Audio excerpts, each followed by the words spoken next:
వరంగల్ దగ్గరలో ఉన్నటువంటి రామప్ప టెంపుల్. చాలా తెలుసుకోవాల్సినటువంటి చారిత్రాత్మక అంశాలు ఎన్నో ఉన్నాయి అనేది వింటున్నటువంటి అంశం.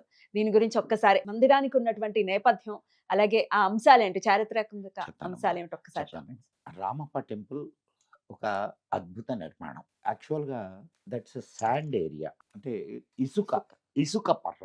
ఇసుక పర్రలో నువ్వు ఒక కన్‌స్ట్రక్షన్‌ని చేయాలి అనంటే దానికి శాండ్ బాక్స్ టెక్నిక్ అంటారు. ఇప్పుడు హ్మ్. భారతదేశంలో మొట్టమొదట శాండ్ బాక్స్ టెక్నిక్‌ని యూజ్ చేసినటువంటి టెంపుల్ రామప్ప. అబ్బా! అసలేంటి శాండ్ బాక్స్ టెక్నిక్ అంటే? ఇసుకలో శాశ్వతమైన నిర్మాణాన్ని నిర్మించడం. హ్మ్. అది హ్మ్. 13, 14 శతాబ్దాలకు సంబంధించినటువంటి టెంపుల్. ఆ టెంపుల్ ఇప్పటికి ఎన్నేళ్ళు 600, 700 సంవత్సరాల నుంచి ఆ టెంపుల్ అలాగే నిలబడి ఉంది. అంతేకాకుండా చాలా అద్భుతమైనటువంటి శిల్ప కళకు అది తార్కాణం. నువ్వు ఒక్కసారి వెళ్ళి చూడమ్మా. హ్మ్. హ్మ్. అసలు భారతీయుల గొప్పతనం ఏమిటి హ్మ్. అనేది నీకు అర్థమవుతుంది. అందులో వరదలొచ్చే ప్రాంతం అది. హ్మ్. హ్మ్. వరదలొచ్చే ప్రాంతంలో నీళ్ళ ఇది ఉన్న ప్రాంతం, ఇసుక నేల. దాంట్లో 700 సంవత్సరాల నుంచి ఒక ఆలయం అలా నిలబడి ఉంది అనంటే, ఏ టెక్నిక్‌తో దాన్ని నిర్మించారు. అదే టెక్నిక్‌ని ఈరోజు శాండ్ బాక్స్ టెక్నిక్ అనే పేరుతో అరబిక్ కంట్రీస్ ఉన్నాయి గదా! ఆ! దుబాయ్ వాళ్ళు కూడా అదే టెక్నిక్‌ని యూజ్ చేస్తున్నారు. అభివృద్ధి చెందుతున్న దేశం అని వింటూనే ఉన్నాం. అంటే ఈ టెక్నిక్‌నే వాళ్ళు తీసుకెళ్లారా ఆ! అనేది కాదు నేను ఇన్‌స్పైర్ చెప్తున్నది. అయ్యి ఈ ఉండొచ్చు ఈ కదా సార్. ఇది హ్మ్. ఈ టెక్నిక్‌నే వాళ్ళు తీసుకెళ్లారా అని నేను చెప్పడంలా. ఆ! ఆ! కానీ వాళ్ళు ఇప్పుడు నిర్మిస్తున్నటువంటి టెక్నాలజీ ఆల్రెడీ ఉంది ఇక్కడ. ఏదైతే ఉందో హ్మ్. 700 సంవత్సరాల క్రితం మన వాళ్ళు నిర్మించారు. అది గొప్పతనం. ఇదొక్కటే గాదు. దానికి ఇంకొక అద్భుతమైనటువంటి విషయం గూడా ఉంది. నీళ్లు వస్తే ఆ టెంపుల్ తేలుద్ది. మనం చూడొచ్చది. నీళ్లు రావాలి గదా! ఆ! ఆ! వస్తే ఒకవేళ. ఎందుకో చెప్తాను. ఆ! నీళ్ళు రావయితే. అహా! ఎందుకో చెప్తాను ఆ! వినండి. ఆ! ఆ టెంపుల్‌కి వాడినటువంటి ఇటుకలు ఏవైతే ఉన్నాయో, హ్యూమిక్ స్టోన్సా? హ్మ్. ఇటుకలు, హ్మ్. అదే. ఇటుకలు, ఇటుకలు ఏవైతే ఉన్నాయో ఈ నీళ్ళల్లో తేలుతాయి. హ్మ్. నీళ్ళల్లో తేలుతాయి. ఇప్పుడు నీళ్ళల్లో తేలే ఇటుక రామసే ఎక్కడైనా విన్నావా? రామసేతు అలాగే కట్టారు. అది వేరే. దాని గురించి ఇప్పుడొద్దు మనం. ఓకే. ఓకే. అది అసల ఆ ఆ! టాపిక్ వేరు. వేరు. ఆ ఓకే. సిస్టమ్ వేరు. ఓకే. అది తర్వాత ఎప్పుడైనా మనం మాట్లాడుకుందాం. Okay sir. నీళ్ళల్లో తేలే ఇటుకని ఎప్పుడు వినలేదు. నీళ్ళల్లో తేలే చూడలేదు. ఇటుకని మన బిర్లా ప్లానిటోరియంలో సైన్స్ మ్యూజియం ఉంది. హ్మ్. మరి ఇప్పుడుందో లేదో నేను చూడలేదు. ఇంతకుముందు హ్మ్. మేము చూసాం ఆ ఇటుకని. ఇప్పుడు ఆ ఇటుకలన్నీ దొంగిలించుకుపోయారు. అంటే వరదలొచ్చినా, వానలొచ్చినా చెక్కు గుడి చెదరదు. చిక్కు చెదరకుండా ఉండడానికి హ్మ్. ఏ ఏ టెక్నిక్స్‌నైతే వాడాలో అవును సార్. ఆ టెక్నిక్స్‌నన్నీ వాడారక్కడ. హ్మ్. ఈ మధ్య కాలంలో 700 సంవత్సరాల తరువాత భూమిలో కదలికల కారణంగా అంటే భూమిలో కదలికలుంటాయి. అంటే పొరలు కదులుతూ ఉంటాయి. ఆ కదలికల కారణంగా అక్కడ ఉన్న బేస్‌మెంట్ హ్మ్. కొంచెం ఇట్లా అంటే అక్కడ బేస్‌మెంట్‌కి పరిచిన రాళ్ళు ఏవైతే హ్మ్. ఉన్నాయో అయి కొంచెం అట్లా హ్మ్. కొద్దిగా డిస్టర్బ్ అయినాయి. హ్మ్. దానివల్ల టెంపుల్ ఏం డిస్టర్బ్ కాలా. హ్మ్. అబ్బా! సో, హ్మ్. ఇంత టెక్నాలజీతో 700 సంవత్సరాల క్రితం నీ ప్రదేశంలో నీ సాంకేతికవేత్తలు నిర్మించారు. దీన్ని బట్టి ఏం అర్థం కావాలి? మనం సాంకేతిక పరంపరకు మనం వారసులం వారసులు. అనేది ఈ ఈ ఈ ఒక్క టెంపుల్. అసలు దాని మీద శిల్పాలు చూస్తే నాగిని శిల్పాలని అంటారు. హ్మ్. ఆ గుడి ముందు ఇవి ఉంటాయి. మీరు హ్మ్. అవి మీకు యూట్యూబ్‌లో దొరుకుతాయి. ఆ! దీంట్లో కూడా దొరుకుతాయి. అవును అది సార్. గూగుల్‌లో. గూగుల్‌లో దొరుకుతాయి. హ్మ్. అవి మీరు చూపించండి హుహు. ప్రజలకి. తప్పకుండా సార్. ఎంత అద్భుతమైనటువంటి నిర్మాణమో. హ్మ్. ఇప్పుడు 1000 స్తంభాల గుడి. అవును సార్. వరంగల్‌లోని 1000 స్తంభాల గుడి. ఇది రామప్ప టెంపుల్. రామప్ప చెరువు అని ఉంది అక్కడ పక్కనే. పక్కన చెరువు ఉంది అనంటే లూజ్ సాయిల్ ఉంటది కదా! Of course. సో, ఎంత హ్మ్. టెక్నికల్ బ్రెయిన్సో హ్మ్. ఆనాటి వాళ్ళు. దానికి తోడు అక్కడ నిర్మించినటువంటి స్తంభాలు ఏవైతే ఉన్నాయో, మీరిట్లా చూస్తే మీకు అద్దంలాగా కనిపిస్తాయి. హ్మ్. అంటే అంత పాలిష్డ్. హ్మ్. ఆ కాలంలో అంత పాలిష్డ్, అంత పాలిష్ని ఎట్లా పట్టారు అనేది కూడా ఆలోచన. చాలా అనూహ్యమైనటువంటి అంశం. విషయం. ఉమ్. డైమెన్షన్స్ ఏ పిల్లర్ తీసుకున్నా ఒకటే డైమెన్షన్, ఒకటే సైజ్, అక్యురేట్ గా ఉంటాయి. ఇన్ని విశేషతలు. ఇప్పుడు చారిత్రక నేపథ్యం ఉంది, Hmm. అది అటు ప్రక్కన పెట్టేద్దాం. మనం చారిత్రక నేపథ్యంతో పాటుగా Hmm. సాంకేతిక పరిజ్ఞానం, Hmm. సాంకేతికత ఎంత అద్భుతమైన, మీకు ఒక్క రామప్ప టెంపులే కాదమ్మా, ఉమ్. కాకతీయుల కాలంలో కట్టినటువంటి అనేకమైన ఆలయాలు ఉన్నాయి. మన తెలంగాణలో అనేకమైన ఆలయాలు ఉన్నాయి.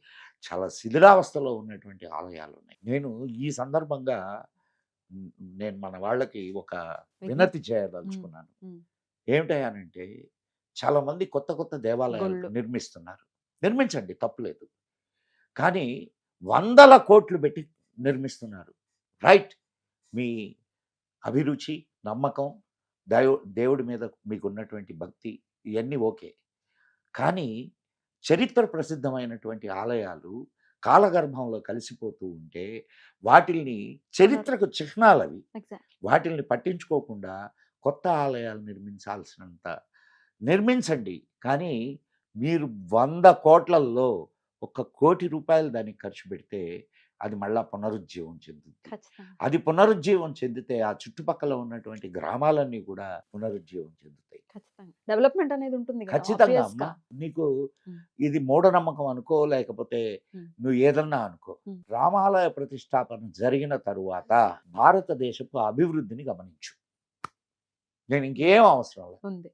యాదృచ్ఛికంగా ఈ రోజే యాదృచ్ఛికమా, అది మూడవ- మూఢనమ్మకమా, ఆ. లేకపోతే ఇంకోటా అనుకో, నాకేం అభ్యంతరం లేదు. అవునా కదా? 100%. ఈ రోజు అనుకోకుండా జనవరి 22వ తారీఖు 3వ యానివర్సరీ రామ ప్రతిష్ఠ జరిగిన రామప్రతిష్ఠ రోజు ఈ జరిగిన. రోజు. ఉమ్. ఉమ్. కాబట్టి ఉమ్. రామచంద్రుడు రావడం ఉమ్. రామరాజ్యానికి ఉమ్. మూల కేంద్రం. ఆ. అలాగే ఏ గ్రామంలో అయితే గుడి, అక్కడ ఆరాధనలు, పూజలు అండ్ అది కేంద్రంగా విలసిల్లుతుందో ఉమ్. ఆ గ్రామము, ఆ గ్రామం చుట్టుపక్కల గ్రామాలు అన్నీ కూడా అభివృద్ధి చెందుతాయి. ఇది మనకు చరిత్ర చెప్పిన సత్యం. అండ్ ప్రస్తుతం మనం కళ్ళతో చూస్తున్నటువంటి సత్యం. బోలెడు ఉదాహరణలు మీకు ఇస్తా. ఉమ్. బోలెడు. ఒక ప్రసిద్ధమైన గుడి, మీ మీ ఊరేదమ్మా? మాది పశ్చిమ గోదావరి జిల్లా అండి, ఏ ఊరు? పాలకొల్లు. పాలకొల్లు.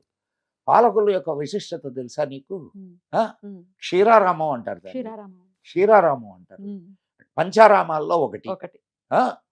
అక్కడ శివాలయం ఉండడం వలన ఆ చుట్టుపక్కల ఉండే గ్రామాలన్నీ ఉమ్. అభివృద్ధి చెందినయా లేదా? అవునండి. అక్కడ ఉమ్. క్షీరారామంలో, అదే ఉమ్. పాలకొల్లులో, ఆ. పాలకొల్లులో ఏదైనా ఉత్సవం జరిగితే ఉమ్. ఆ ఉమ్. ఆ చుట్టుపక్కల వాళ్ళందరూ అక్కడికి వచ్చి ఉమ్. ఇది చేస్తారా, చేయరా? ఖచ్చితంగా. ఖచ్చితంగా. దీనివల్ల ఉమ్. ఒక ఇంటిగ్రిటీ, ఒక యూనిటీ Yes. పెరుగుతుందా లేదా? Yes. అండ్ అక్కడ ఎంత వ్యాపారం జరుగుతుంది, ఉమ్. ఎంతమంది బ్రతుకుతారు? ఎంతమంది బ్రతుకుతారు, ఖచ్చితంగా. అండ్ ఉత్సవాలలో ఎన్ని రకాల సాంస్కృతిక కార్యక్రమాలు జరుగుతాయి. Correct. సో ఇన్ని ప్రయోజనాలను ఒక్క గుడి ఒక్కొక్క వల్ల. గుడి ఉమ్. ఇన్ని ప్రయోజనాలను సాధిస్తుంది. అంటే నేను నీకెందుకు పాలకొల్లు అని చెప్పాను. పాలకొల్లు అంటే ఉదహరించారు. అవును. ఉదహరించాను ఉమ్. అంటే ఒక్క పాలకొల్లు అంటే నీకు అది బాగా అర్థం అవుతుంది అని. ఎగ్జాక్ట్లీ సార్, అర్థమైంది సార్. నీ ఊళ్ళో గుడి అభివృద్ధి చెందితే నీ ఊరు అభివృద్ధి చెందుతుంది, నీ ఊరి చుట్టుపక్కల ఉండేటటువంటి పల్లెలు అభివృద్ధి చెందుతాయి. నెల్లూరి సీమలో చల్లంగా శయనించు శ్రీరంగనాయక ఆనందదాయక. నెల్లూరు శ్రీరంగనాథుడి దయ వల్ల నెల్లూరు పెరిగింది. సరే.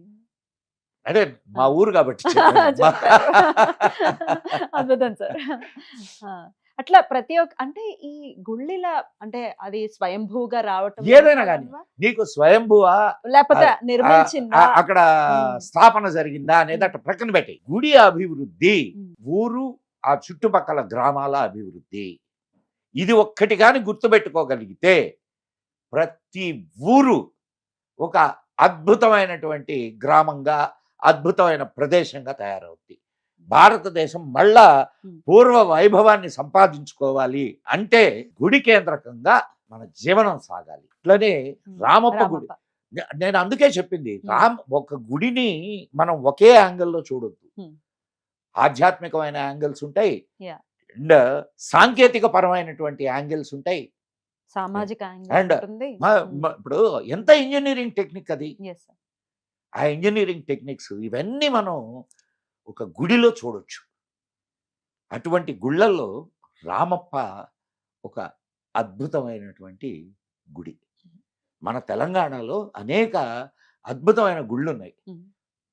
రామప్ప ఛాయా సోమేశ్వరాలయం, 1000 స్తంభాల గుడి. ఛాయా సోమేశ్వరాలయం గురించి తెలుసా? తెలీదండి. ఛాయా సోమేశ్వరాలయంలో సూర్యుడు ఉదయించింది మొదలుకొని సూర్యుడు అస్తమించేంత వరకు, ఉదయించేటప్పటి నుంచి అస్తమించేంత వరకు గుడిలో ఒక పర్టికులర్ ప్లేస్లో నీడబడుద్ది. ఆ నీడ ఎట్లా పడుతుంది తెలియదు. ఆ గుడి నిర్మాణం ఎట్లా చేశారు అనేది అనూహ్యం. అసలు ఆర్కిటెక్చర్ అసలు కాదా? అమేజింగ్.